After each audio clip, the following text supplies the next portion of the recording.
3 countries, 16 stadiums, 48 teams, and a price tag so insane, some fans are paying more for one ticket than a used car. This summer, the United States, Mexico, and Canada are hosting the biggest World Cup in history.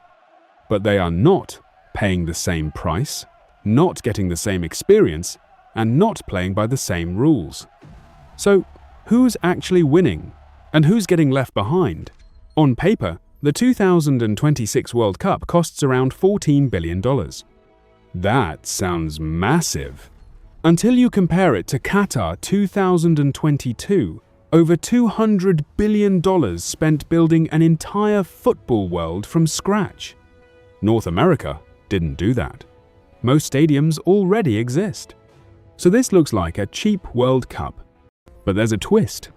Because if FIFA didn't pay for the infrastructure, someone else did. And that cost didn't disappear. It shifted. Straight onto the fans.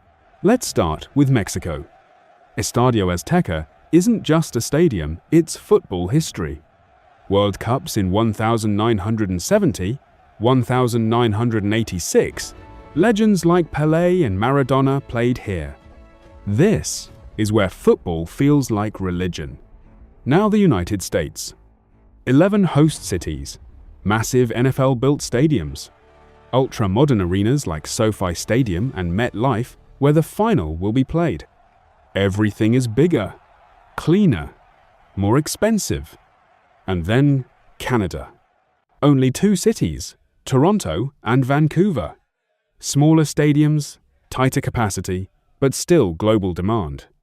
And that's where things get interesting. Because smaller supply means higher pressure. And higher pressure means higher prices. FIFA says tickets start at $60. But reality tells a very different story. In the United States, average match tickets have gone over $1,000. In major cities like Los Angeles and Dallas, even higher. And the final? Nearly $8,000 for official seats.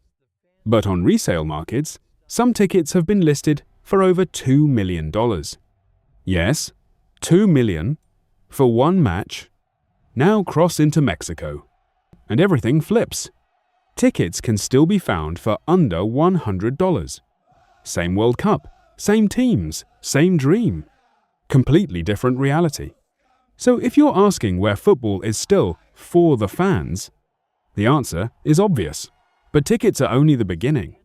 Even basic stadium prices change everything. In Atlanta, a bottle of water costs around $3. In Dallas, $8.50. Why? Because FIFA didn't standardize prices this time. Stadiums kept their normal NFL and concert pricing. So your total experience doesn't just depend on football. It depends on the city you end up in. One World Cup, but completely different economies. So, let's break it down. The United States wins on scale massive stadiums, global attention, the final itself. But it also has the highest prices and political backlash over ticket costs. Canada wins on exclusivity, smaller venues, limited seats, premium demand. But that makes it harder for local fans to actually attend. And Mexico? Mexico might be the real winner. Lower prices, deep football culture, and a stadium Estadio Azteca that has already written itself into football history. So if you're a fan trying to experience this World Cup without spending a fortune, all roads point south. 3 countries, 1 tournament, 3 completely different realities. So the question is simple. Which country got the better deal? USA, Mexico, or Canada? Let me know in the comments. And if you enjoyed this breakdown, subscribe for more stories behind the biggest events in the world.